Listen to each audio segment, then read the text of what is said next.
Hello and welcome to the Beer O'Clock Show. We're back for part 2 of Season 4, where we're highlighting breweries from around London with a double-header comparison review tonight.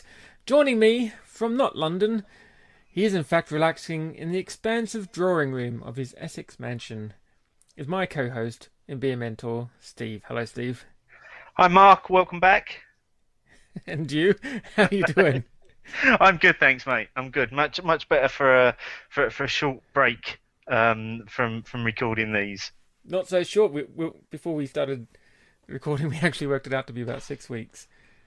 Yeah. It's six weeks since we've actually recorded, but only a mere 4 weeks since our fans have heard the subtle tones of our voice coming through their headphones. Yeah, and the last show we put out was that epic Fuller's interview with John Keeling, which if you haven't heard, folks, and you're interested at all in the beer industry, especially in Britain, check that one out, because it is epic. It's almost 2 hours long or thereabouts.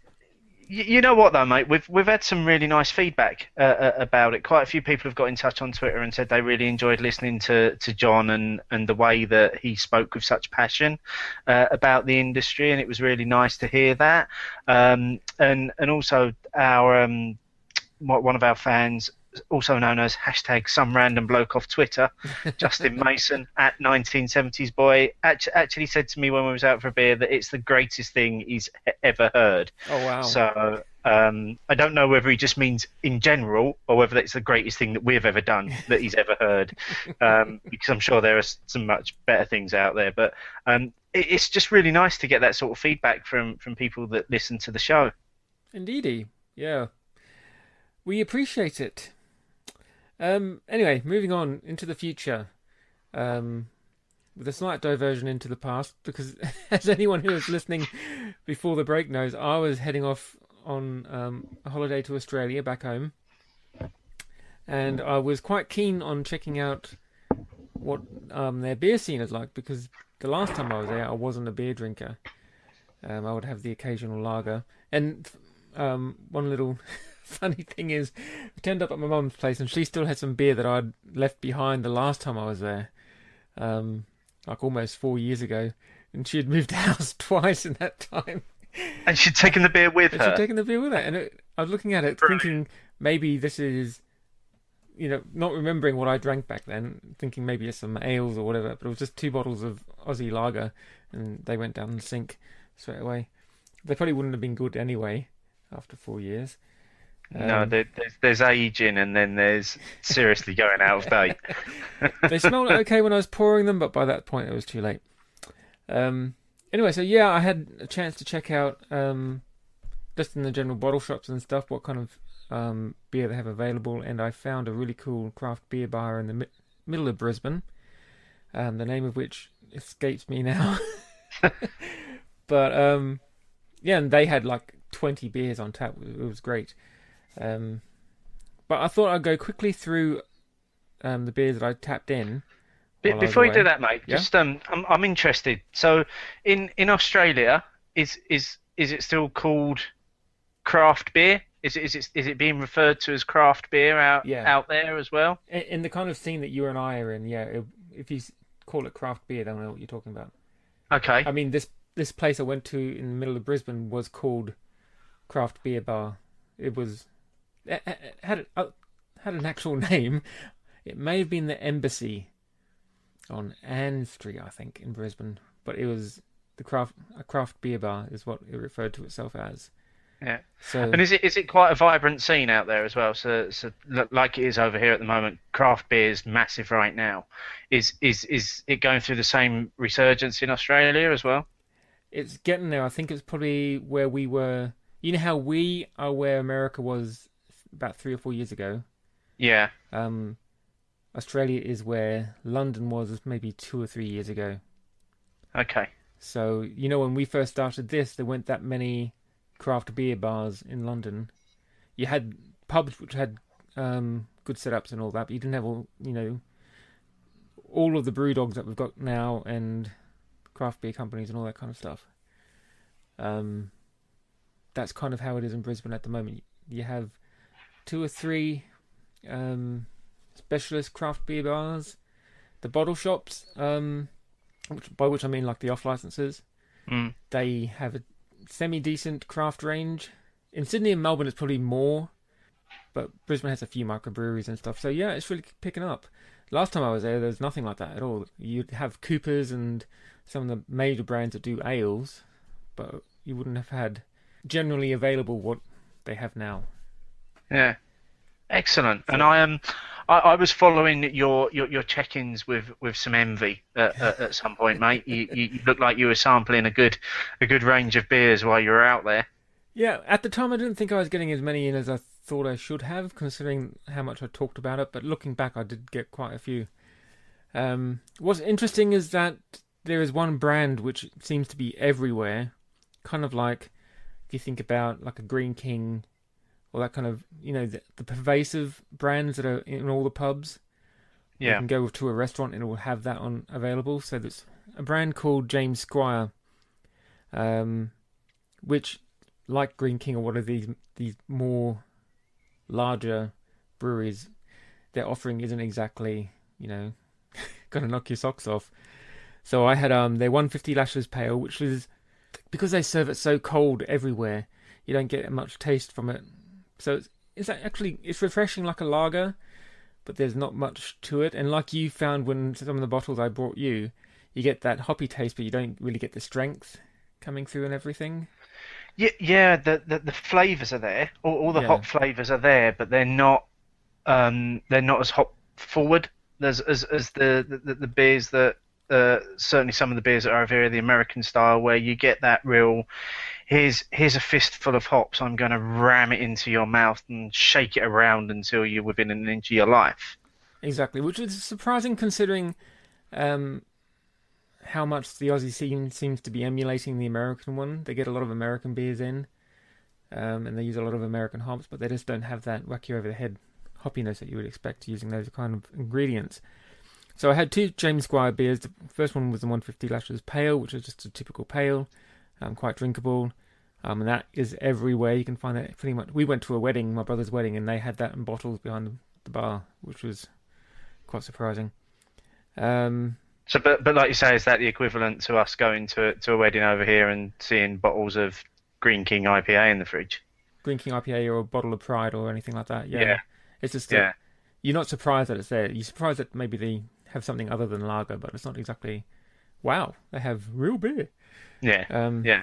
And the other one of the James Squires one I had was the Chance of Golden Ale, which was, as you would expect, a typical golden ale. Nothing remarkable. So I'm just going to go quickly through the ones that I had, and I'll comment on those that I can actually remember. 28 Pale Ale from Burley Brewing Company. Hop Hog from Feral Brewing Company. It was very nice. Hightail Ale by Mountain Goat Beer. So I love the names of some of these breweries. Gold Digger by Steam Rail. Steam Ale by Mountain Goat. Pacific Ale by Stone and Wood, which is a brewery that I think Camden have ties with. Yeah, Camden are I think they're the UK importer of Stone and Wood beers. Yeah. So this is their Pacific Ale, which I actually had in a burger bar. It was, as you would expect, it was pale. It was really crisp, slightly floral. It was ice cold, which is the way the Aussies like it. But that didn't take away from the taste at all. And if you can find that, I would check it out. It'd be a really nice session beer, I think. Bling Bling Imperial IPA from Bridge Road Brewers, which was hugely hoppy. You would hope so for an Imperial IPA. Yeah, but the bitterness kind of disappears soon after, which for me is quite nice. I don't like that lingering bitterness. But it was really dark caramel on the back. So yeah. That was quite nice. The Ringwood 4X Porter, which was quite nice. Now you say Ringwood, that's obviously an Aussie brewery, Ringwood, because there's a Ringwood over here as well. It's not. Yeah, the brewery. It's not the UK Ringwood imported to Australia, is it? No, Ringwood is the name of the beer. Right. Sorry, okay. I should have mentioned that the brewery is Bacchus Brewing Company. Oh, okay. Apologies. White Ale by White Rabbit was a white beer, which was Belgian-y, is my taste note on that. Duty would love it. notes. Belgian. Well, if it's a white beer, mate, that's should I have know. given it away, really. No, exactly. That's my tasting notes for that. Fat Yak by Matilda, which is another one of these ever pervasive beers that seem to be in all the pubs and stuff, which was nothing exceptional at all. I managed to get hold of the IPA by Little Creatures. Really easy going. Hop Transfusion by Coinda, which my tasting note is like a hopped Kit Kat. Okay, So it had interesting. that kind of really biscuity, slightly chocolatey, but hoppy. It was quite nice. But yeah, just imagine a Kit Kat full of hops in liquid format. Nice. I'm salivating at the thought. Actually, that sounds incredibly nice. Milk Porter, which is pretty much the best porter I've ever had. That was the one that I've told you. It was salty, it was smooth, it was exceptional. It just went down a treat, and that was gorgeous. I had that in that craft beer bar. Wicked Elf Pale Ale, which I had on bottle, which was okay. And then from that, I went to Singapore, and the beer scene in Singapore is not much to write home about at all. Is it not? I had a Tiger beer. I had a Pilsner from Fürsten Beigerisch Brewery. They love their German beers. I had a Guinness Draft, which cost me about £8 a pint. A bottle of Leffy that cost me about £6.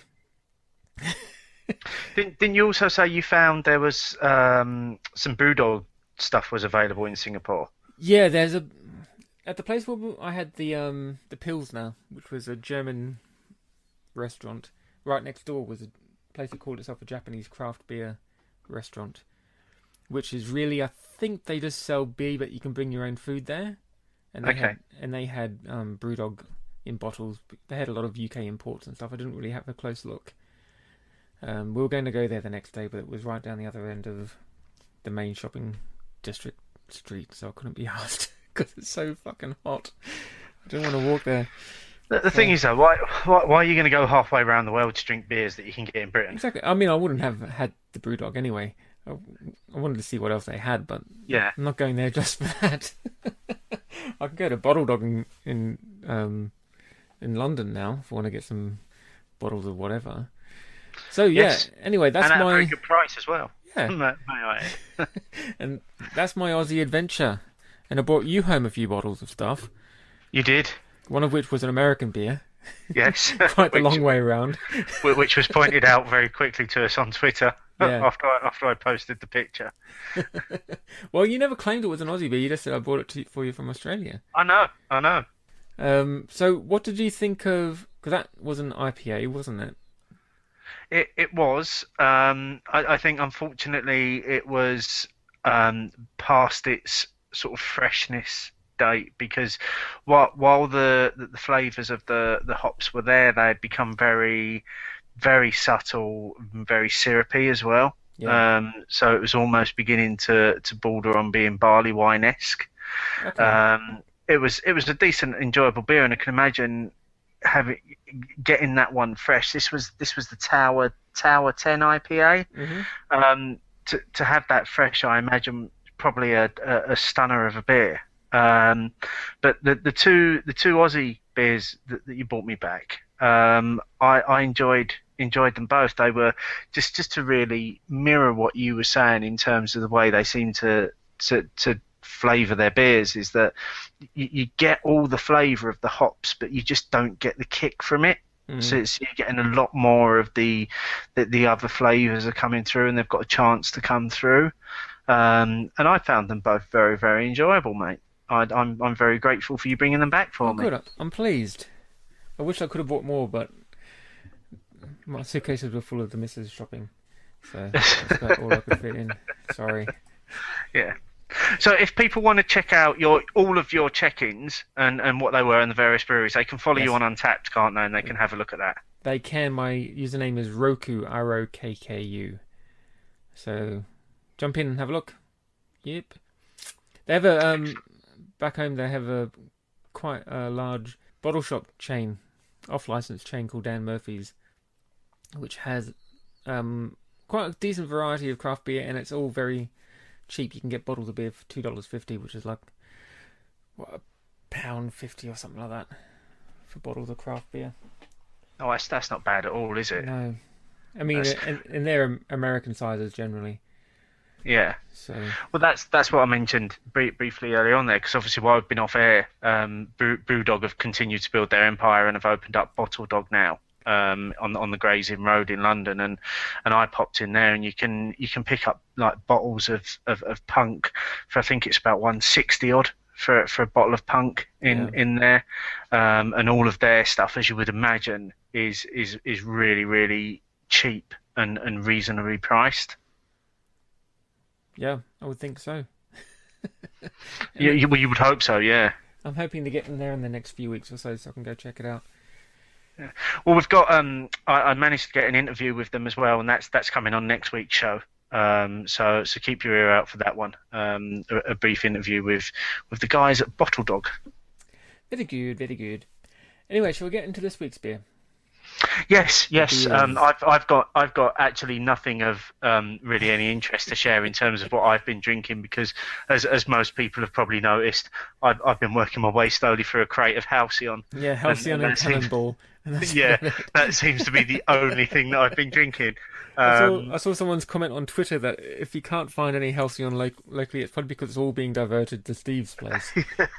Yes, it's lovely, mate. I've got a bottle for you that I'm gonna give you next time I see you. But it's I'm what 3-4 weeks into my case now, and the case I got was about 3 days out of being bottled, so it was as fresh as you like, Nice. And it's absolutely stunning stuff. It is absolutely beautiful.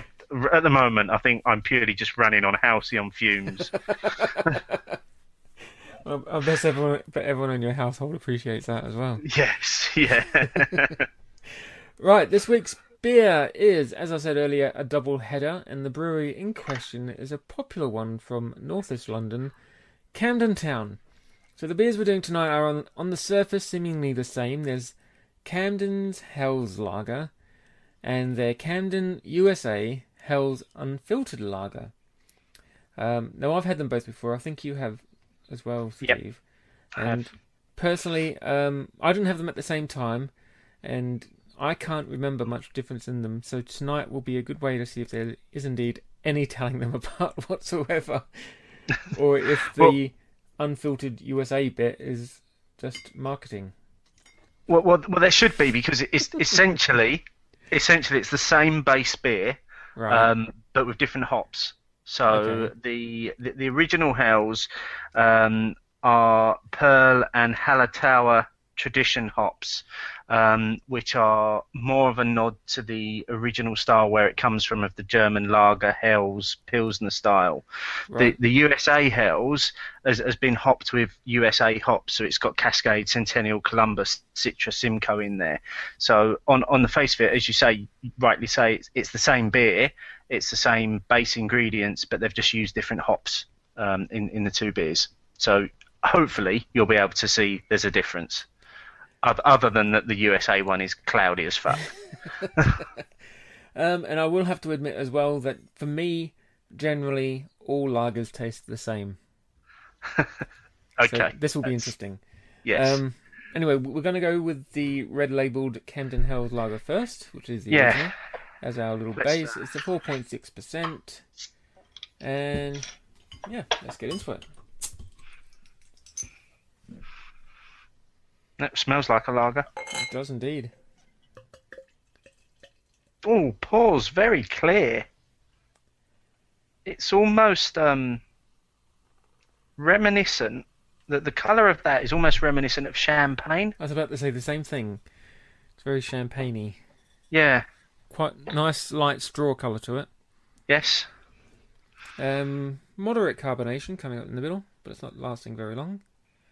And a nice crisp white head on that. Yep. Carbonation's almost gone immediately. On the flavour, aroma, getting a little bit of there's almost a hint of the Belgian-y there, and that's possibly from the hops. I'm picking up quite a lot of straw and a little bit of banana in the background there. Yeah, it's quite sweet smelling, isn't it? Yeah.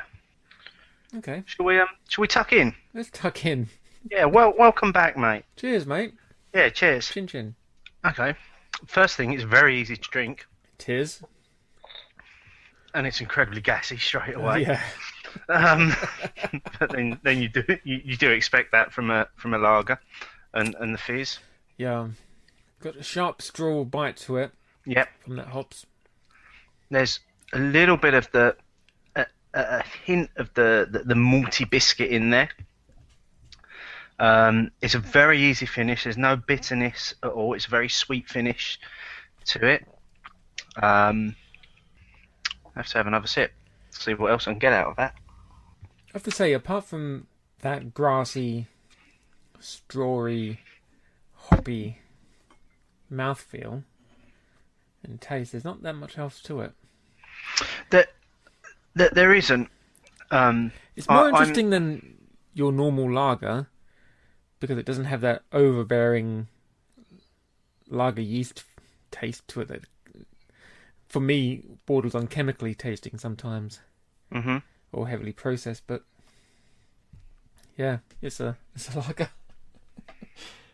Yeah, I mean it's certainly a refreshing lager. I mean there is a third version of Camden Hells as well, which is the standard Hells that's unfiltered.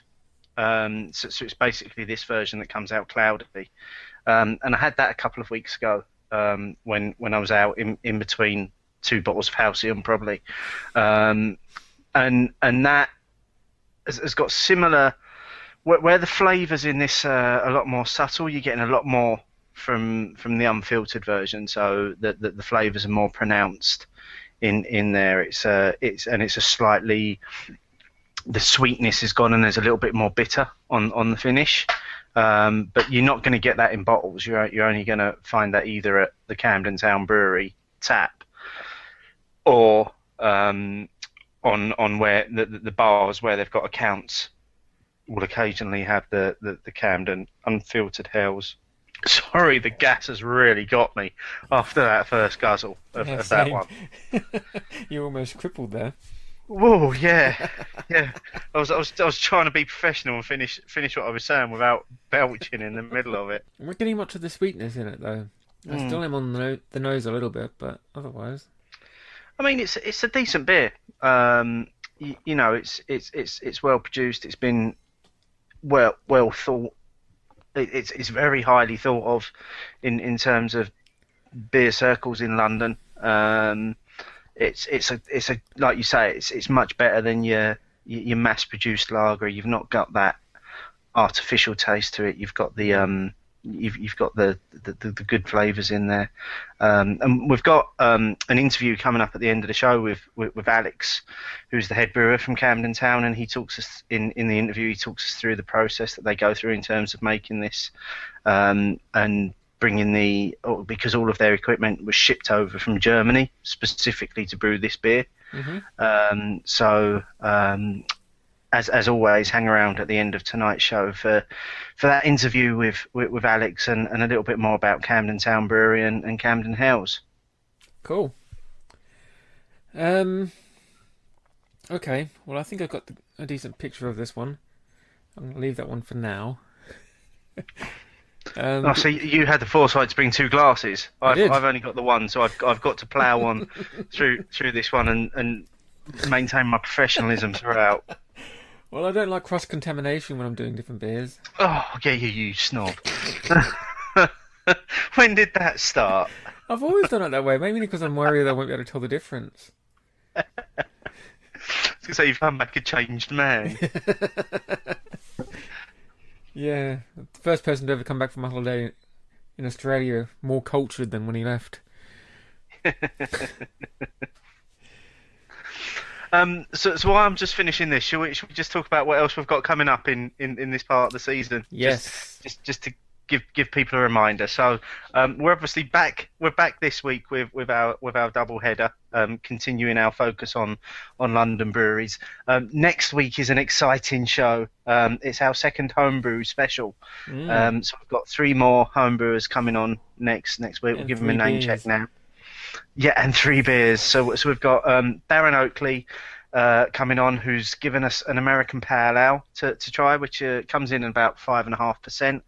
And then we've got Andrew Hobbs, who has given us a black IPA, which comes in at about 8 or 9%. And then we've got Connor Murphy, who's given us a Imperial Chocolate Orange Stout, which comes in at about 9.5%. So next week, expect to hear lots of woo from Mark as we plough our way through three home brews with those guys. And we've also got the Brewdog interview coming up next week. The week after that, we are featuring the beer that won our recent UK Top 10 IPAs poll. So we're going to be featuring Marble's Dobber as part of the show.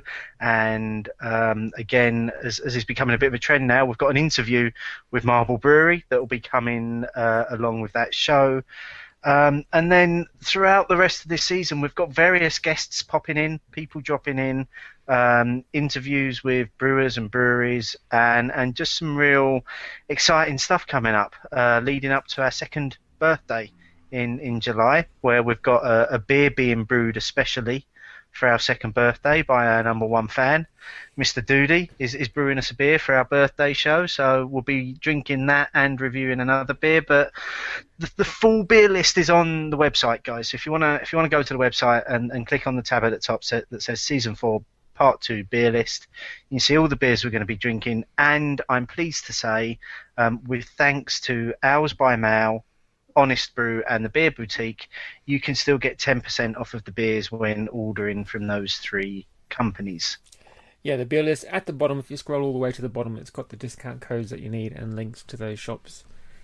And get into it. Going to be a hell of a season. It's going to take us all the way through to September, I think. Middle of August, and then we'll take a couple of weeks off. Yeah. Good. It's going to be good. And it's very good. Yeah, next week's show, I'm looking forward to, because I've had one of Daz Oakley's beers before. He came along to the beer crawl, the Christmas one, didn't he? He did, yes, yeah. And he gave us a bottle of something that I can't remember what it was now, but I remember liking it very much. IPA. I remember the title, Yang IPA, because it was quite a distinctive title. Yeah, and it was really tasty, and I'm looking forward to seeing what else he can produce. Yeah. Well, I'm looking forward to all of them, but I'm actually really looking forward to Connor's beer, because from the minute he said he was brewing a chocolate orange stout, I was like, I want that. And I'm really, I mean, we're grateful to all 3 of the guys for agreeing to come on the show, because we know it's not easy for people that aren't used to this sort of thing.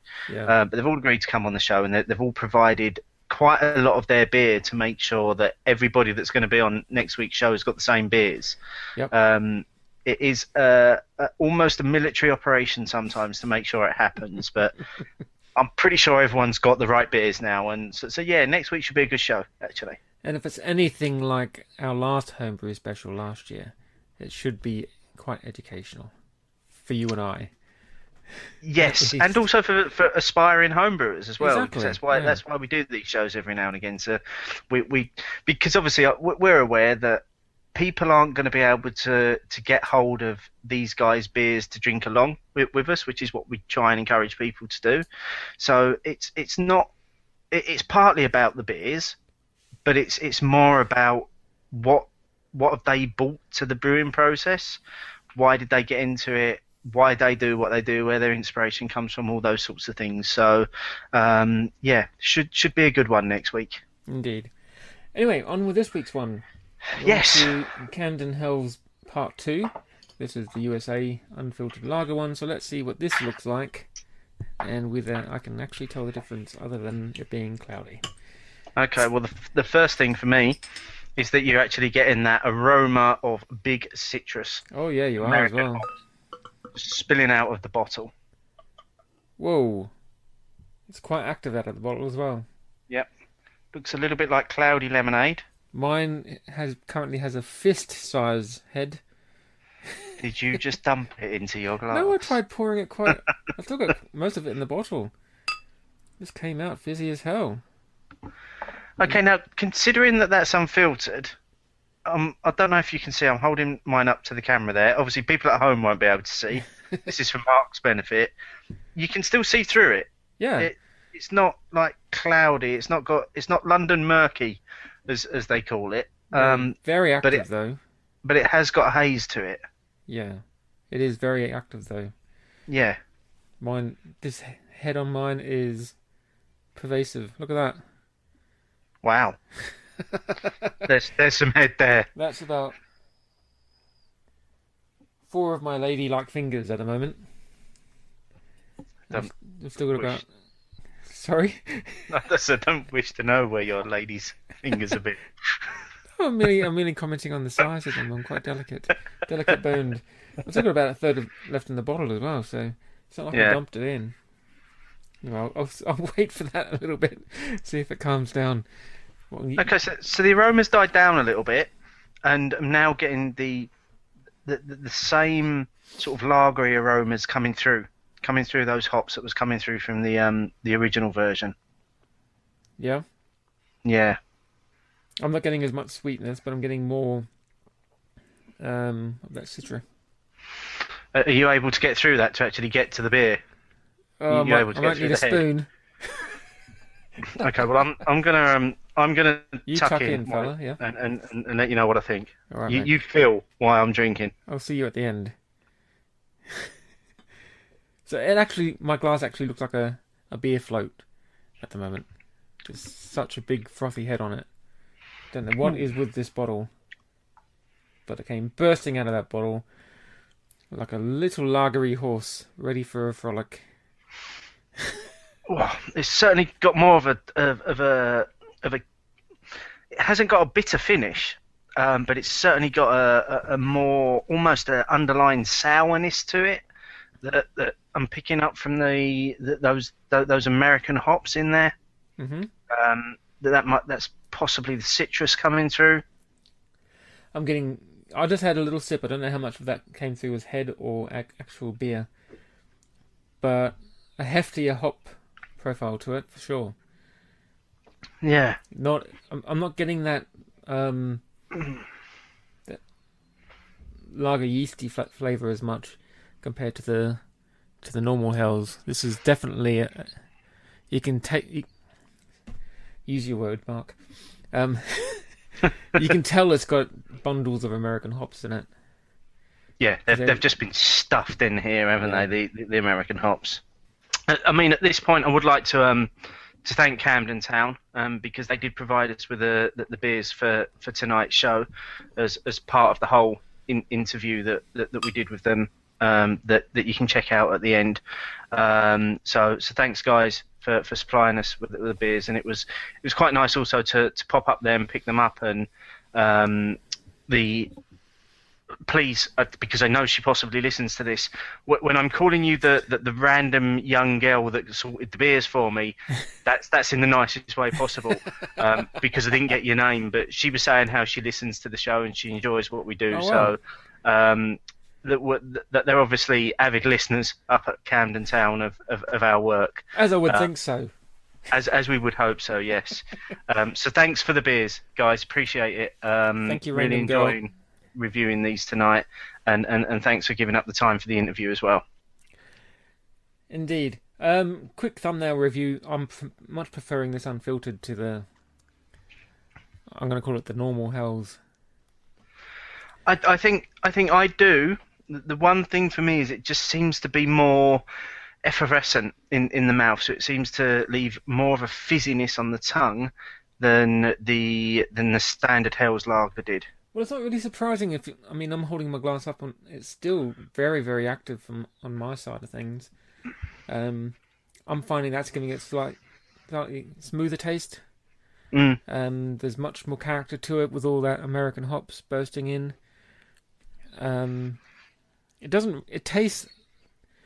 What it actually tastes like is that pale ale I had in Australia that I said was everywhere, that James Squire one, Yeah. where just a really refreshing, I'm going to say mildly malted pale ale, which was what that was.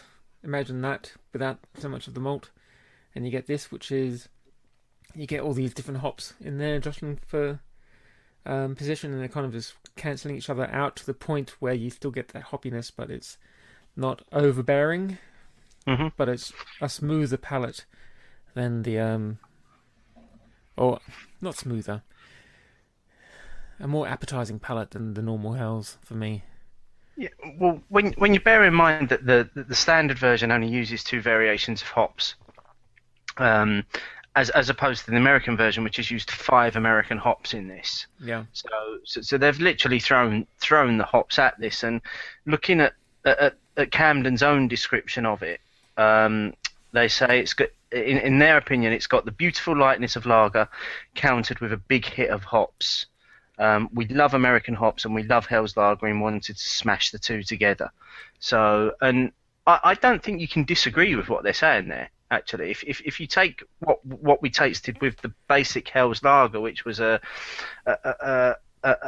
above average quality lager with a really sort of malty backbone to it, and the hops kind of just are there, but they're not in your face. And then you taste this one, and it's bang, straight away you get the aroma, you get the flavour, those American hops are there. And then you remember it's a lager, and you're like, oh, hang on a minute, I wouldn't have expected that from a lager. Yeah, and what's surprising is that it's the same ABV as the normal hells, but it tastes stronger for me. It tastes like you're getting more bang for your buck. I think that's the hops that do that, because yeah. because we're so used to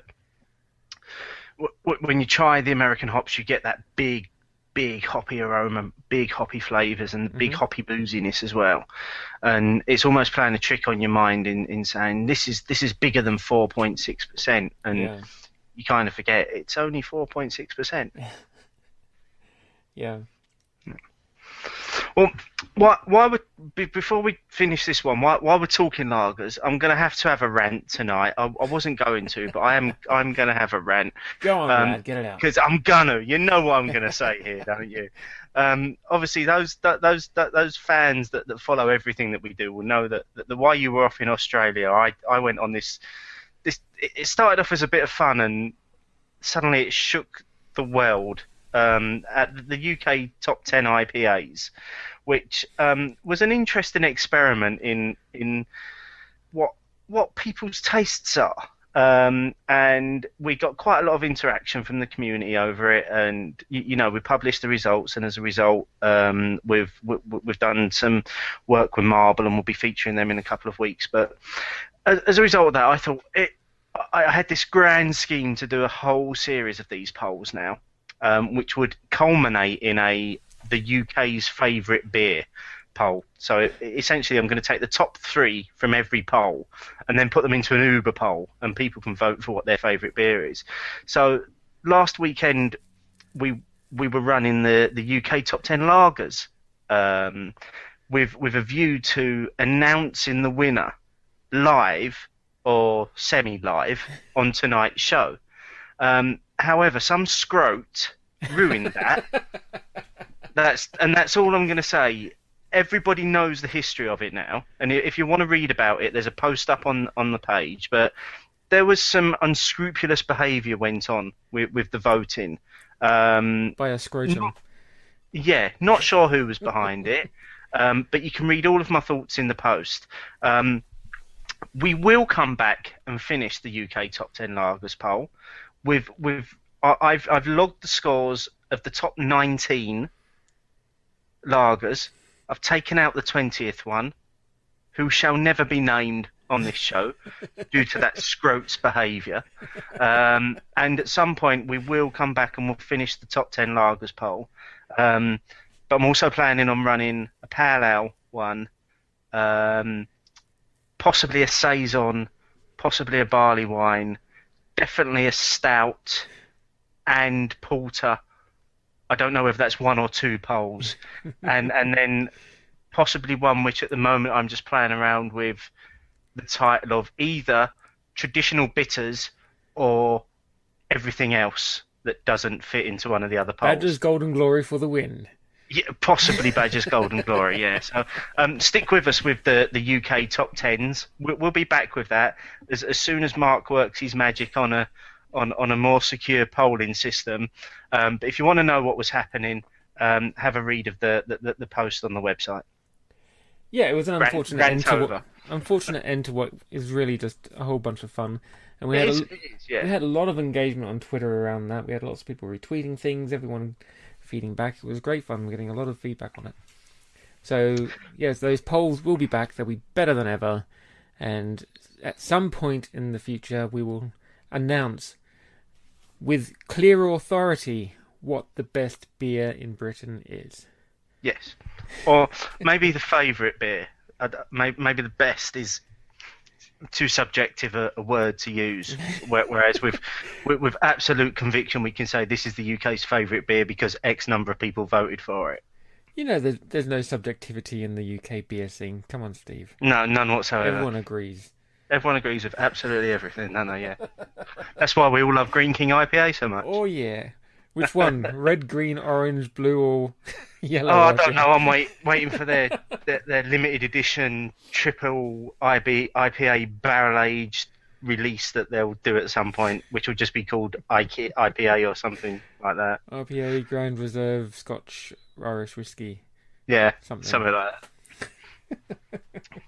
Wow. Right, this beer. Yes, sorry, went off on a bit of a tangent there, but I needed to get that out of my system. You did. Do you feel better? Do you feel better, Steve? I do feel better. I think. I do just want to say though, a lot of people have been very supportive of the position statement that we kind of put out on the website, and I'd like to thank everybody for that as well. But also for both polls, because the IPA one as well and the lager one, a lot of breweries got involved and were retweeting our stuff, and we're really appreciative of that because that's really kind of increased our exposure a little bit as well to people that maybe haven't come across what we do before. So thank you for that. Cheers, and I raise my glass with the remainder of Camden Hell's USA Unfiltered Lager to you. While trying to hold your gas in. Yes, again. Right, I'm done with these. It's been okay. So out of the two, you're going for the USA. I'm guessing the USA by miles ahead. That's gone straight to my head. I'd agree flavour-wise. From the gas point of view, I could probably drink more of the standard ones. Yeah. Because the USA one seems to have made me more gassy, and that there seems to be a bit more fizz to it. True. But I wouldn't drink enough of the normal Hells to actually tell the difference. Fair enough. Of it. I just can't take with. Like you said, it is a nice lager for a lager, and I know I try and steer away from the all lagers are bad argument, because obviously there are many lagers out there which are well crafted and well loved by the beer scene and aren't just mass produced pieces of piss. And this is not a mass produced pieces of piss. This is obviously quite a popular one, but that typical lager taste is not something that sits well with me. And so I find that more hopped, unfiltered USA Hells is more to my palate, more to my liking. So I'm going with that one for tonight. Excellent. End of. Lovely. Great. Any final words, Steve? On the beer or anything? On the beer, before you have any final words on anything. Because I can get my soapbox back out. No, I think you've summed it up there. I think the days for me, the days are long gone where I go out on a session of drinking lager simply for the sake of getting drunk. Yeah. The Camden Hells is a very solidly respected brand within the community. In all seriousness, if going back to where we were before we pulled the top 10 lager polls off the website, Camden Hells was holding its own It was there. It was in the top three. Yep. It's and I think that speaks volumes in terms of the people that love that brand. It is a different beast on tap from what it is in bottles, as all beers are, and there are more than subtle differences between these two bottles. It's for me what's really interesting is that essentially it's the same beer, and it's just the hops that have changed the beer. But I'd agree that if I presented with a choice, you could only drink one of these two beers all evening, which one would it be? I'd go for the American one. Yeah. But Cool. that might say more about my palate than anything else. Great. Okay. Well, next week we have our homebrew special. So there's going to be 3 guests next week. It's going to be the Beer O'Clock Show studios are going to be stacked to the rafters with beer people next week. I don't know if I've got enough chairs for everyone, but I'm sure I can rustle some up. Expect me to keep dropping out then. Yeah, as usual, I'll just be left to entertain the masses. You can find us on Twitter at Beer O'Clock Show. The website is beeroclockshow.co.uk. Click on that season 4 beer list in the top and scroll down to the bottom after you've read all of the beer descriptions, obviously, for the discounts. 10% off any of the beers in that list if you order them from Ales by Mail, Honest Brew, and who's the third one, Steve? The Beer Boutique. Beer Boutique. Thank you very much. Right, until next week, mate. Oh, hang on. No, there's something else as well. Just a couple of quick things. While we're doing the whole social media thing, we as a lot of people might have already noticed, we now have a presence on Instagram. Yeah. Normally going under the hashtag beer porn, which is a loving hashtag that I like to use. But we'd like to get more people involved in what we're doing on Instagram. So what we'd like to encourage you to do is each week when you listen to the show and you get to this point, Instagram us a picture of you drinking this week's beer. It doesn't have to be your face. It can just be, here's my beer, or here's where I'm drinking it. But just Instagram us the pictures. So this week we're looking for pictures of Camden Hells and Camden USA Hells. Instagram that to us at Beer O'Clock So same as on Twitter, using the hashtag Cheers Guys. That's Cheers Guys, because I recently found out that apparently with Instagram, the way you find things is with a hashtag. You can't just search for a picture of Camden Hells beer because it won't find it. But if you hashtag Camden Hells beer, you can search for that hashtag. So we're looking for the hashtag Cheers Guys and pictures of you drinking Camden Hells to us on Instagram at Beer O'Clock Show. And if you just want to tweet us or Instagram us pictures of your beer, whatever you're drinking, yes, you can do the same. Yes. Doesn't just have to be Camden Hells. I would love to see what you are drinking this week at Beer O'Clock Show. Cheers, guys. Use the same hashtag because then we can find it. And what we might start doing is giving a shout out to the best pictures every week. Yeah, we'll put them up on the screen and you won't be able to see them because it's only an audio podcast. But we'll shout out to people. Yeah. We'll give people their due and their credit where credit's due. Very good. Very good. And the one last thing, just before we go, just because obviously this goes out on Friday night, so now pretending it's Friday night. Tomorrow, Shepherd's Bush Brewdog, 25 taps of magic. It's the Magic Rock tap takeover. Steve will be there with his mouth under the Unhuman Cannonball tap. No, it's not Unhuman Cannonball I'm going for. I'm just going to be latched onto the Cannonball tap. So if anybody wants to do Cannonball, you're going to have to tear me away from it. But we'll be there from about 12 till 2. So we're going to be in early doors. If people want to come and say hi, like I say, you'll find me hanging off the Cannonball tap, and Mark possibly sat in the corner in embarrassment, hiding from me. Nursing a pint of water with lemon. Too scared to approach the Magic Rock. Yeah, that's it. I'm done now. I've got nothing else to add to this week's show. It's been emotional being back. I love it. It's highlight of my week. Yeah. Oh, mate, that's my line. Right, okay. Been the Until next highlight of week. my week. Cool. There Okay. you go. Cheerio now. See you later. Bye bye.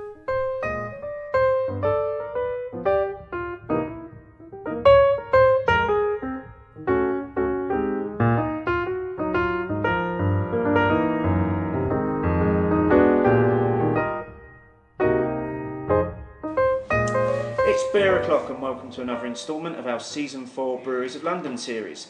This week we're under the railway arches in North London with Alex Troncoso from Camden Town Brewery. Welcome, Alex. Oh, welcome. Thanks. How are you on this fine day? I'm okay, man. I'm okay. Good. Thank you for your time that you're giving us today. Appreciate that you're busy as you're the head brewer here at Camden. Yep. Can you just tell me how long you've been with Camden now? Been with Camden about 13 months, a bit over a year. Prior to this, I was working in Australia for a company called Little Creatures, where I was there for about 8 years. Okay.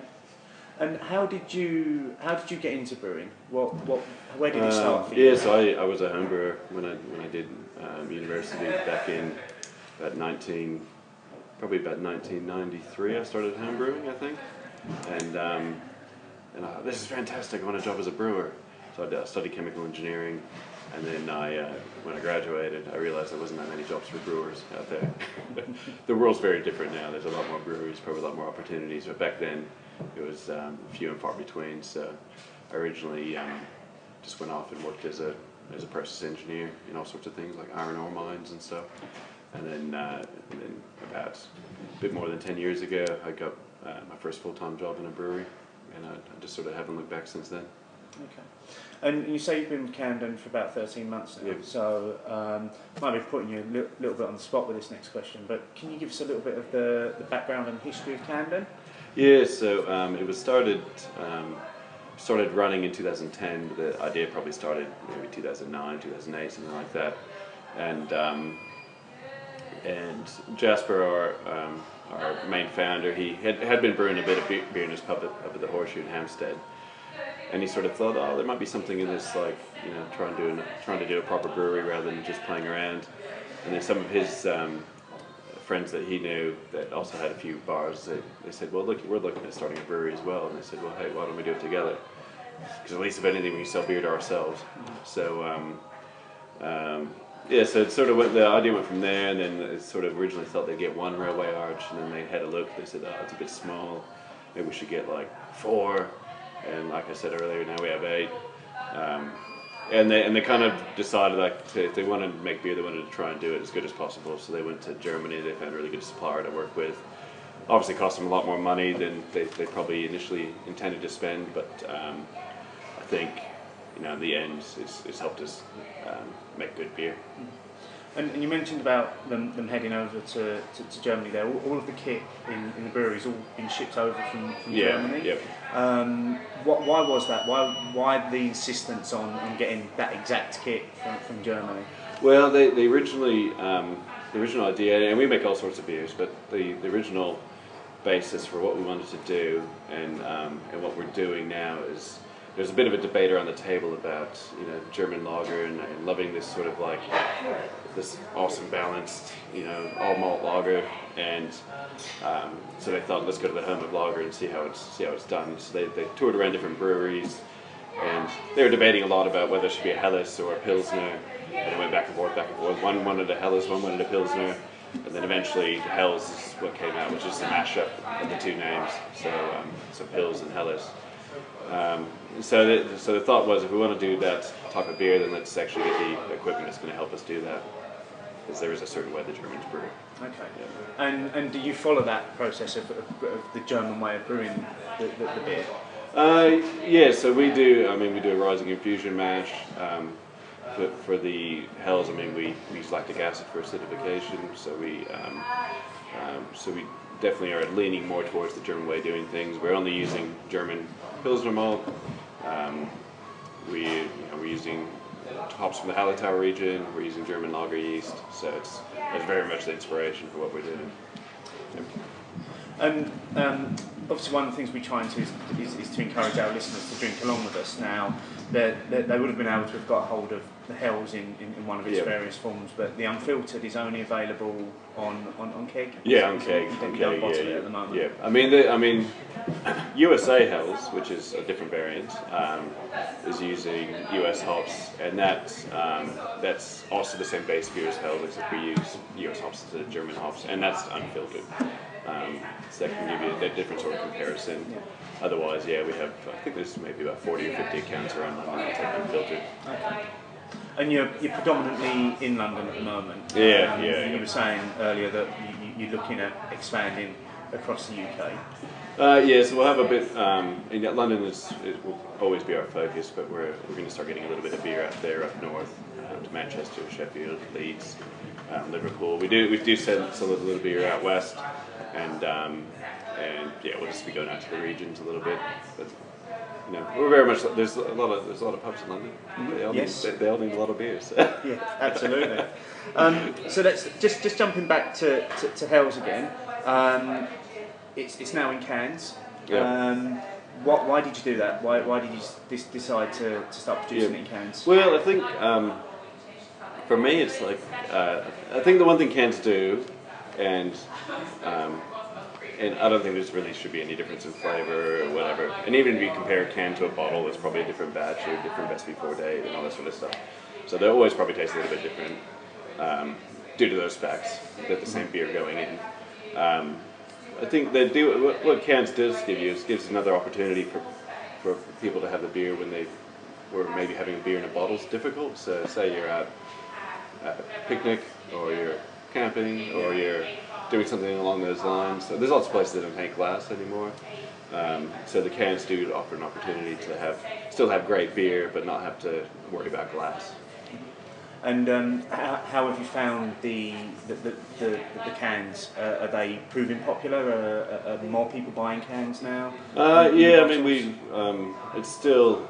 I mean we're still forecasting only to be a small proportion of our sales, but and it's only been a few months with the Hells cans, but yeah, they're definitely growing quite quickly. So I guess 2014 will be the year. We'll see how it really pans out. Okay. So talking. And sorry, I was just going to say, and I know there's a lot of other brewers in London that are all looking at can lines. So Yeah. I know it was Beavertown, Spin to have a look. Yeah. Logan mentioned that on a previous episode. Yeah, so they were looking at cans. Yeah, so there's quite a few guys we've had through having a look at our little machine here. Okay. So you mentioned what's ahead for you in 2014. What can we expect from Camden Town over the next year? Any surprises that you can share with us now? So we have a couple of different hoppy lagers coming out. So we have one coming out soon, which is another variant of our Indian summer lager. The guys just last week we brewed a smoke beer on Friday, which should be interesting. So that's about 20% smoked malt. So we'll see how that goes. It could be bacon beer, Yeah. But it's still very much in the Bamberg sort of theme. We also, we'll do another beer at the end of the year. So I'm not sure if you tried the Belgian triple that we did. Yes, we tried that on a previous show when we did a bit of a live crawl at Christmas, and we came here and we had a good sample of that then. Yeah, I was pretty happy with that. That was a good one. Yeah, mixed opinion from the people that we spoke to about it. Yeah. Some liked it, some thought it wasn't Belgian-y enough. Yeah. That's amazing. So I don't know how you quantify that statement. But. Yeah, no, that's cool. And we'll have some more Versus beers coming out, so we're just working on those at the moment. Okay. So different brewers, whether a couple of US brewers we're talking to, and maybe some Australian brewers. So, okay. and maybe some guys from Sweden as well. Yeah. So we're just sort of ironing those things out at the moment. So we'll keep an eye out for those. Yeah. Where do you get your inspiration for new beers? Where does that come from? Pretty much the team. So we, like I say, the smoke beer we just did. That was completely one of the shift brewers just said, hey, I think we should do this smoke beer. It'd be great. And and we just tossed the idea around, and we said, yeah, let's go for it. So for that one, the guys did do a little homebrew batch of it. So they just pulled out the homebrew kit, had it running alongside the big brewery one day, and then we liked it, so we just said, yeah. So we did 3 brews of it on last Friday, Saturday. So yeah, it's a team pretty much. I mean, we all like beer, and we all like different types of beer, so everyone's always bringing ideas up. And so if people haven't tried a Camden Town beer before, why should they give your beers a go? What is it that you feel makes your beers stand out in what could be argued is a fairly crowded marketplace at the moment? I think for me, it's I think they're well-produced beers, because obviously I wouldn't be here if I didn't think if we're going to do a good job of it. And I think they're very consistent. So we worked really hard to make it that way. So with Hells, of course, we see, like, internally, we see variations batch to batch all the time. But it's very, very small variations. But what we're doing constantly every week and every day, as we're brewing, like, wit over and over again, and pale over and over again, hells over and over again, and ink over and over again, is trying to dial in on the sweet spots. So every single beer has a sweet spot, and we're just trying to find that for all of them. And our feeling is we always have to try and make them better. So because as soon as you get it all dialed in, then some bastard changes the hops in them because a new harvest comes, and then you have to start over again, and then you just so I think consistency is for me a big thing that I see, and it's and I think they're quite balanced. And for me, I love all my beer, but I like to have quite balanced beers. And obviously, you're one of a growing number of breweries that are in London now. Yep. What does it mean to you to be brewing at Camden Town in London at this moment? I mean, the reason why I came over here is because I could see that everything was changing quite rapidly. In Australia, I'd been there for, I spent half my life in Australia, but in terms of the last company I worked for, I'd been with them for about 8 years, and we grew between 30 and 40% every single year. When I started with them, we were about 14,000 hectolitres of sales beer. When I left, we were about 110,000 hectolitres. And so I could see this big thing happen in Australia, which is quite a small market. And I came over to London in 2012, and I could see that everything was about to change, and it's like changing quite rapidly. I mean, you can just see the growth of all the breweries.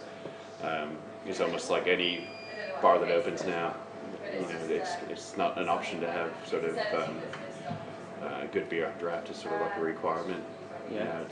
Absolutely. So it's just changing so quickly that I thought this could be a bit of fun. Mm-hmm. Okay, and just finally then, for people that maybe want to find out a little bit more about Camden Town Brewery, obviously people in London can come down and visit the bar, which is part of the brewery set up here. It's just underneath Kentish Town. Thursday, Friday, Saturdays we're open, and then we're open Monday through Wednesday for takeaway beer, and then Thursday, Friday, Saturday the bar is open. Okay. And what about the website? Where can people find out more information? Yes, it's www.camdentownbrewery.com. Okay. Brilliant. Well, listen, Alex, I'm not going to take up any more of your time. I'm going to let you get back to the brewery. Thank you very much for appearing.